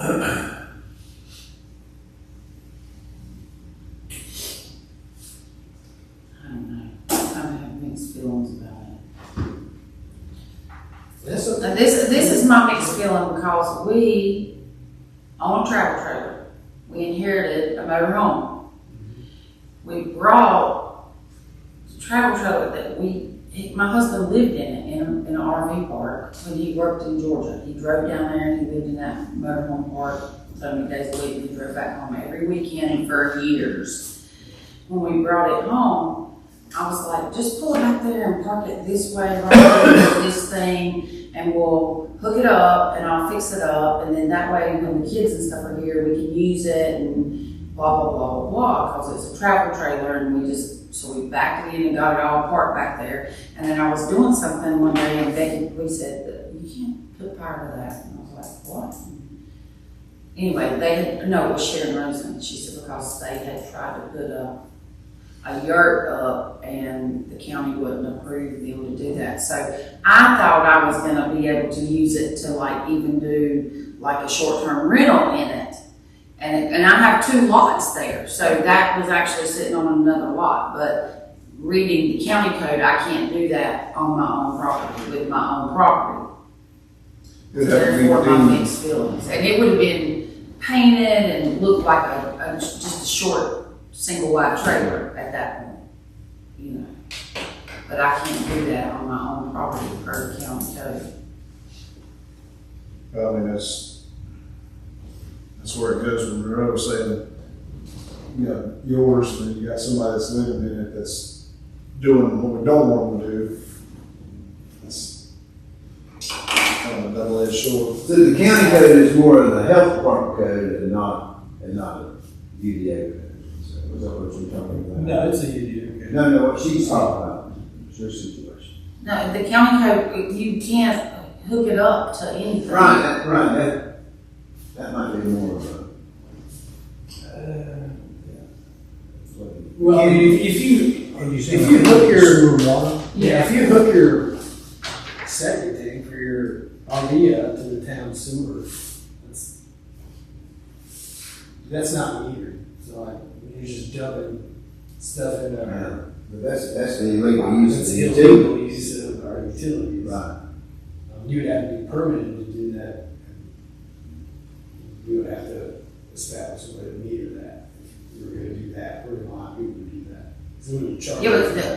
But the code was written so you can't do any of that. Like you can't do it. So there was no, you wouldn't have to. But like at the property that we own in Mooresville, in the driveway, there's a sewer tap that was put in originally when the house was done, so that the motorhome can sit there and plug into its 50 amp thing. And it's on freaking main drive right there at the high school. So, and it's hooked completely into everything. I guess it's according to how much attention you draw. Honestly, I mean, if it's a rundown No, I'm house. betting that it's permitted there. He would never have done anything that was illegal. So, I mean, and it's done by an engineer. RVs tapped into the city It's sewer. tapped into the city sewer and it's run to the power. I mean, the power is not a thing because it's the same power box, you know? It's probably zero now.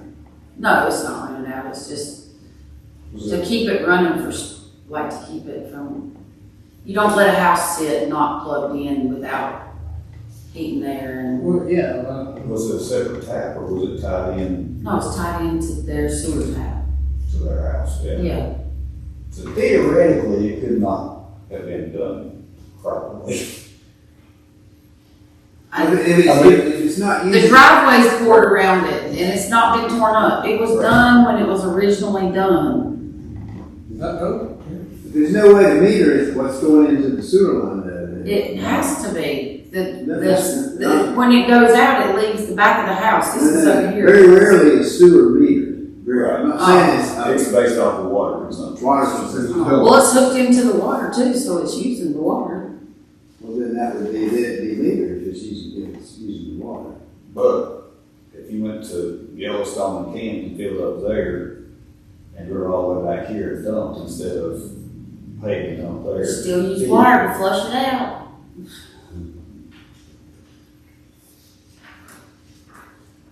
I'm just saying, I see that there's pros and cons to it. Right.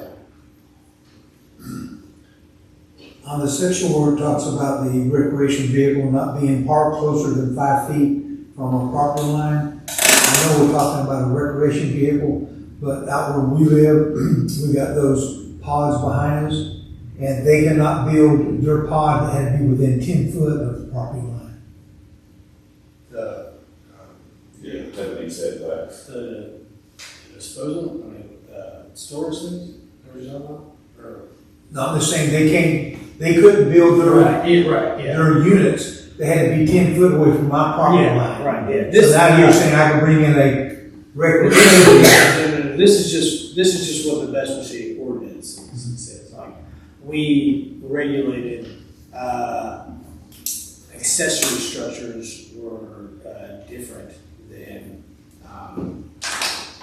permanent structures. Principal structures. So like your house had a different setback than your storage unit or your garage, your detached garage. So does this say what the setback is on a, so you're saying this is for a storage building, like if you're gonna store your boat, your trailer and all that? No, I'm just talking about the vehicle itself being used as a permanent dwelling place within the town.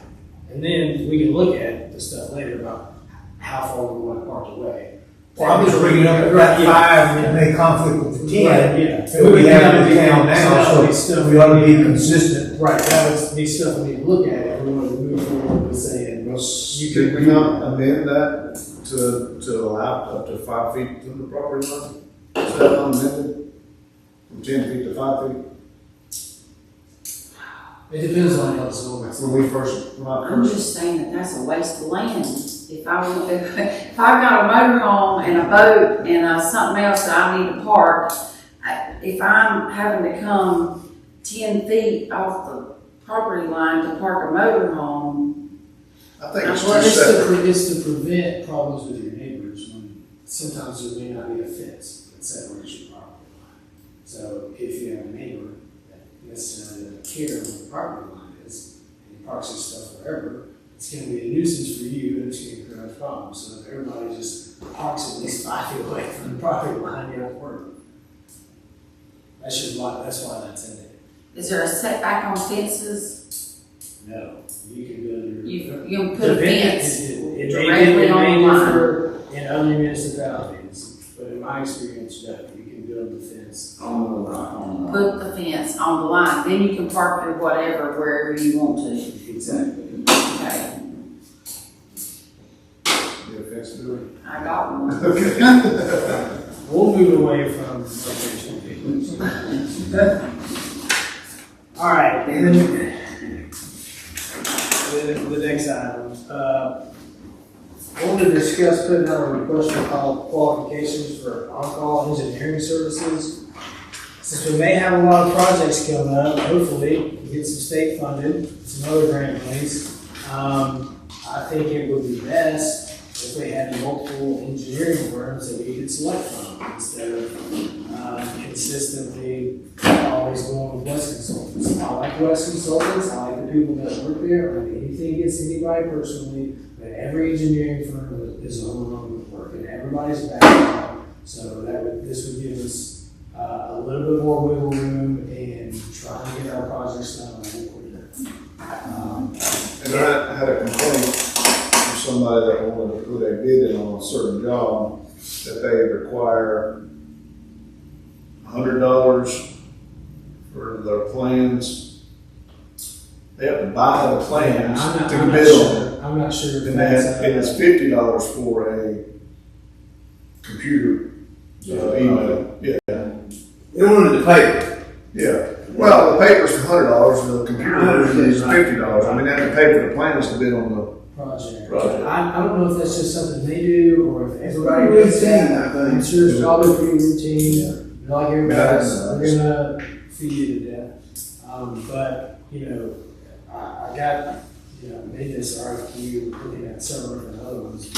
But, it follows a lot of the federal and state guidelines for procurement. So, moving forward, if we got some grant money to do a water line extension or to reconstruct something, we don't have to go through the bidding process for an engineer. We just already have, say we do this process, got 10 engineering firms that submit, we all review them, like 3 or 4 of them, we decide to go with them, we sign master service agreements with them, and then as projects comes up, we just send them, we're like, hey, send us a work list,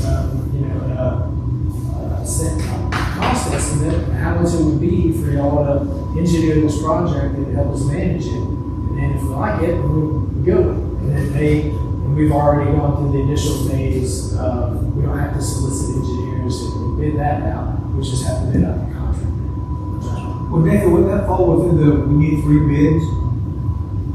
You don't bid on it. No, we could always get 3 bids from the different engineers that we have on call. Instead, we got 3 bids for pricing, but if we already go through this on-call process, we don't have to bid out the engineering service for this project. Just get the best one. We just, Get the one that's get the available. one that we feel like is the best. So it expedites the process. It expedites Yes, the and that's what we process. need. Now, we will have to take 3 bids Expedite the for process. construction, Right. or bid it multiple times. I think it'd be smart to have where we could go to multiple people instead of being stuck with one. And to your point, Wes is fine, but they can be very slow in providing our service. Especially when they know that they're the only one we use, that they can use that against us. Not saying anything bad about it, I mean, could. Well, we would have got $1,000 project, they're working on somebody who's got a $2 million project. Guess who can bring their attention to? In their defense, when Tom was here the other day, the bid opening, he said that he was working on, he had his emails narrowed down to 285 that he had to respond to. You can't do that. He can't respond to 285 emails. I mean, they just don't have the work capacity, the size of their firm to take on the amount of work. But, we're doing a lot of work. So are a lot of other firms, but this gives us a little more wiggle room and options as we go forward. Doesn't mean we won't use them again. Right. It's nothing saying bad about them, it's just saying we're just, This just gives us, More a better, flexibility. yes. We've got the same issue we're Our AIA and merger and regionalization projects are supposed to be done in April. Now, we may get it in December. It's just, all the COVID money, all the Helene money, all that's got deadlines on it, and it's just pushed all the engineers to the max to get this project's done. So that doesn't mean that just, it will help expedite the process, but, engineering firms are still gonna be as overworked as the next one. So it just kind of helps us call around and see who's got the best availability and who we feel like is the best for that specific project. so we don't have to do any action on this, you just do it. I mean, He sends out the request. Yeah, I would do it, advertise for it, and then when the bids come in, right. we would sit down and have a work session and review them, go through them, in town, grade them. And then we had a regular meeting, we would officially accept those, and we can move forward with entering into those agreements. So it's still a couple months out. Yeah, so process. I think that's a great idea. All right, the last item, number 5, is that all on That is it. number 5 is the amendment to the audit contract for Markham Storms. Yes, there's not a lot of change in this contract. The only modification that is presented is the original date it's supposed to be sent to the LDC is 7/31/25. We did not meet that deadline. They want to modify the date to 8/31/25. It's just a formality, but at the end of the month, but we are hoping to get it submitted as of this week. We need to take action in this meeting. Motion to adopt the amendment. We have a motion and a second to adopt the amendment. All in favor, say aye. All opposed, like sign. It's so moved. All right, staff reports. What you got? Good. All right. So chief. Determined to eat on everything, we'll continue to do that. We're posting a lot of stuff that we haven't did in the past. I like that. That's turned out pretty good for us. We got a lot of things that we want to do coming up. We just, we'll probably keep them quiet until we're ready to. Yeah, and we got, got a new officer Ralph coming to go from high school, so he'll still be training. And, Wingate will go to third here Monday next week. Will it be possible for us to meet them at some point in time? Sure. I'd like to know who our officers are. Come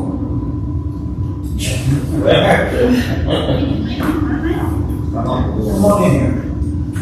Not to get through like that.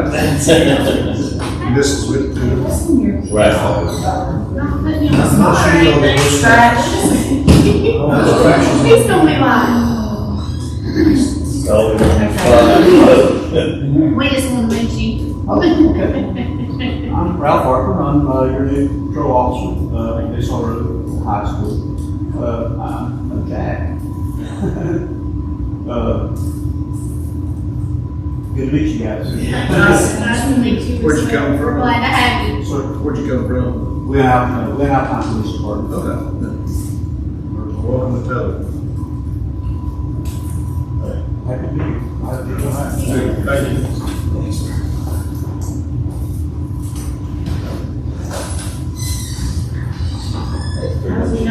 Jack, where you been speaking? All right, Aaron, you got? I'll tell you, gotta kill you.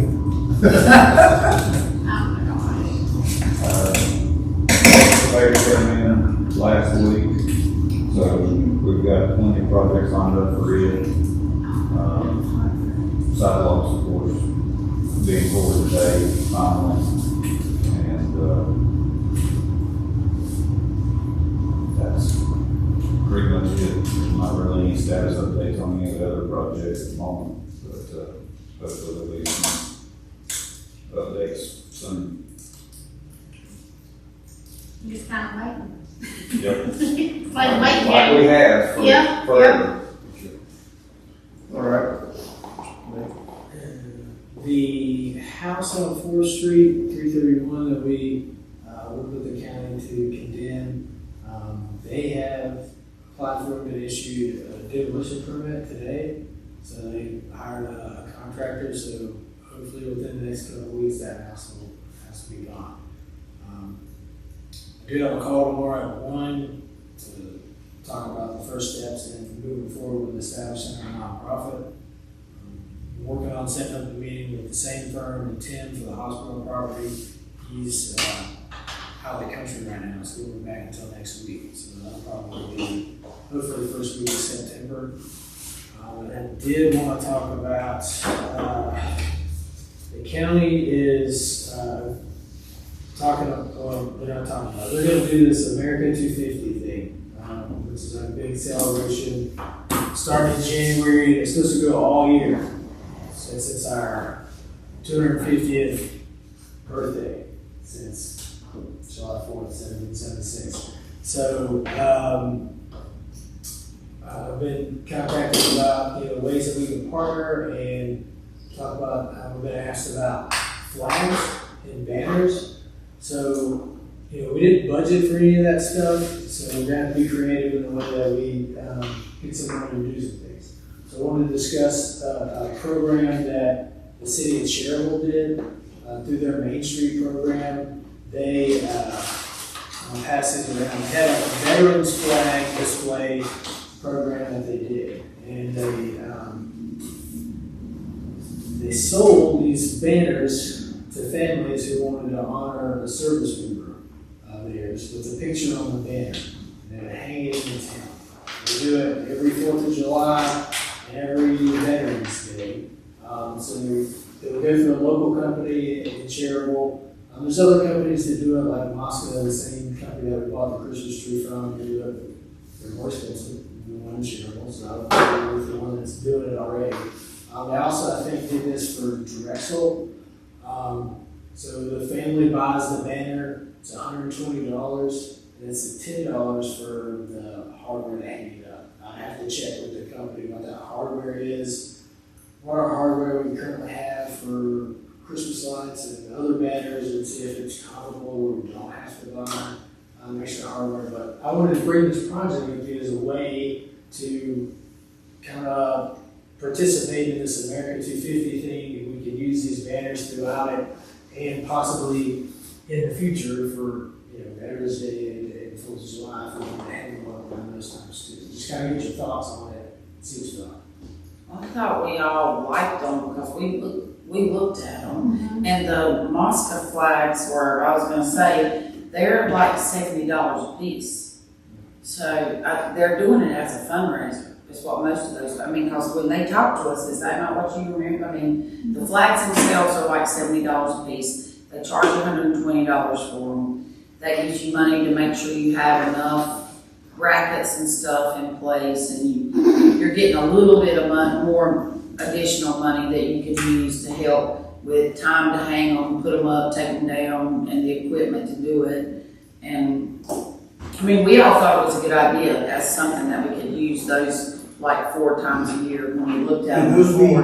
hung on the hardware we have for the He's got to hometown. check on that. Yeah. And see I haven't checked on that yet. I just want to get your idea on that, if you even like it. I would say it would be comparable to the size of the banners that say Taylor rolled down through there. How many banner brackets do we already have in place there? I don't recall anymore. I know, I got 20 some the other night when I was driving around, and some of them are way out in Yeah. different places than where they used to be, so we would need, because I also was thinking about buying a set of banners, like Phil did several years ago, but we need to know a count of those banners, and how many brackets we need, in where, where are we lacking Right. before we can have people purchase a set of them or whatever, so. I think you would have a lot of people to take part in this. Would they all have to be military, or could they just be memorial banners? Or would you want to do 2 things that were separate? Because we had a lot of people, I had people that contacted me last year about putting up a Christmas tree that was just in memory, as opposed to it being something else, like doing trees in memory of people as well. So I think there would be people that would want to do just memorial flags for people that didn't necessarily have a military background. I think of the America 250, I think Needs these to are be really military. veterans. I think Probably it's veterans, yeah. probably still alive and Yeah. passed away. Memorial or You can honor. do honor of a soldier or a memorial person, yeah. Serving. Non-military, I feel like that's a little weird. If you're also gonna hang them up, you can use them in the future again if we want to put them back up around Veterans Day, Right. Years from now, or around the 4th of July, when we're not celebrating American 250, but I guess we would have to. Make it universal. Yeah, if we're just gonna do a memorial banner, I don't know, it's different, I feel like. Okay, so is their big thing gonna be in July, around the 4th of July? It's gonna be the whole year. There's programs that are gonna be going on all year long. I think there's probably gonna be one event around the 4th of July, like a concert, fireworks, and all that stuff, and that would be like a big, couple day event, but I mean, throughout the entire calendar year of 2026, there's gonna be stuff. There's gonna be big things happening each month. I like that idea. Absolutely. All right, well, we'll try to start, figuring out how many brackets we have, and I'll contact this company and share and see what the hardware is, what it looks like. And if it's similar to what we have, then, they cut down on that hardware we need, and just replace the banner. It'd be fantastic to have one on every pole. Yeah. Now, are we allowed to hang on every single? I don't know, that's something else I have to check on, just, depending on who wants to claim, ownership of whichever pole, depends on whether they'll allow you to put stuff on Or we just do it and ask for forgiveness? it. And which poles do you put them on? Right. Because if we're 2 poles together. Yeah, when there's 2 poles together. Just measure it out, and one in the center. Yeah, so, I mean, there's a little bit of work to do to figure it out, but I wanted to get, Right. thoughts on it before we started. I think it's a great idea. Yeah, because that's gonna be here before we know Yeah. Yeah, it's already, it. almost. I mean, September is next week. Yeah, pretty close. Stop. No, way too much stuff. Other than that, that is all I have. Yeah, cause Can I mention one thing I forgot? Yeah. Dude, I'm not ready to break for Christmas. I don't know what you're talking about. I was gonna mention. My kids are coming down. Aaron's got one more thing. Guys in my coffee this morning, did you? I gave in. Okay, One thing I forgot about, and it's not something we're proud of, and not something we can control either. At the treatment plant, we will receive notice of violation for last month. We had lightning strike and it damaged the, pumps at the recycling pump. And so, actually it damaged them, two of them, and VFD, which controls it. And we didn't realize it damaged it until it blew out the spare pump that we put in, so it was without a pump. We were right on the verge of hauling sludge, so we didn't have a way to really get rid of the sludge the way we normally would have. Anyway, so for 6 days, our BOD, which is our biochemical oxygen on demand, was higher than our threshold. We send out at 50 and I think 42 is our limit on it. So we'll receive a violation for that. Once we got the pumps fixed, we were back to less than 2 the very next week. So the state could see that this was the problem. Of course, it took a while for them to get the pumps rebuilt and get us some in, but as soon as we got the problem fixed, we were back in. But just want to let you know, because we'll probably get a fine from the state. They'll probably make us put out a public notice about it as well. So if you get questions about it, that was what caused it. It wasn't a deficiency in maintenance. It wasn't. It was not something that we neglected that caused this problem.